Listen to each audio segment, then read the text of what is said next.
I think a lot of times in the context and the culture of people who study apologetics or the life of the mind or the kinds of things that we do here at Summit Ministries, people tend to place too much of an emphasis on logic and reasoning and the life of the mind, which don't get me wrong, those are all important things and valuable things, but oftentimes we can sometimes downplay the role of emotions, right? Or the role of feelings in our lives.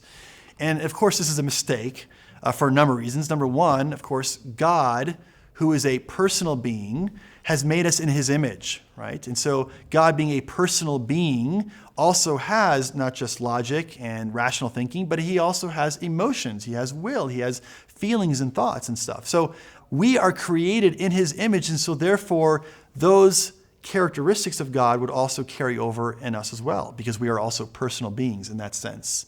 So yes, we can think logically, yes, we can think rationally, but we can also have emotions just like God has emotions. So in one sense, that's important to keep in mind, that the God who made us in his image, and he is a God who has emotions, and so there's no reason to ever downplay them. They are part of what it means to be a human being. But I think another aspect in which we might tend to forget or to downplay emotions is when we realize that not everybody rejects Christianity merely because of intellectual reasons, okay? And so I often will sometimes make a distinction between two kinds of things that are holding somebody back from accepting the Christian worldview. There could be reasons, or there could be causes. So for example, with reasons, yes, somebody could have reasons why they reject Christianity. They might think, well, I don't believe Jesus existed, or I don't think God is real, or I think that the problem of evil is an argument against God's existence. And these are my reasons why I reject the gospel, okay? So in that case, yeah, absolutely, apologetics and the life of the mind are valuable tools that we can help weigh in on this question and address those particular reasons. But there could also be causes that have led a person to reject the Christian faith. I remember one time talking to a person who I had presented the gospel to, and they said, no, I'm not going to accept Christianity. And I said, well, what's going on? And as they began to tell me, I realized this person had grown up as a Christian. His father was a pastor, but it turned out his father had an affair with somebody in the church. And this had just rocked this guy's life, because here was his father, a pastor, kind of a person who kind of represents Christianity in his son's mind, had completely rejected such a core part of what it means to be a Christian.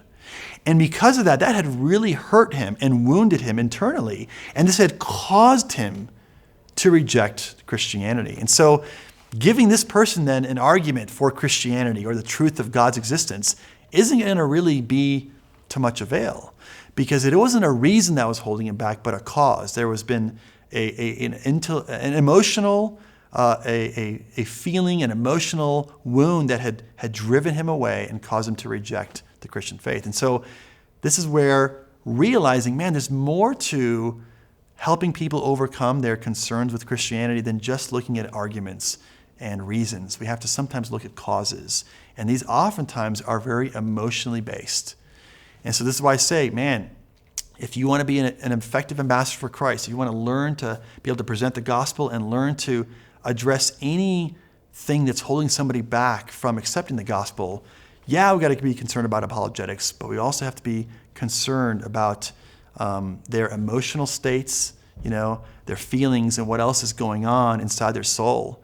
And this is why asking them questions and learning about who they are is so critical, so you can figure out exactly what's going on inside their soul, so that when you do share something, whether it's apologetic or whether it's emotion-based, it'll be exactly what that person needs to hear.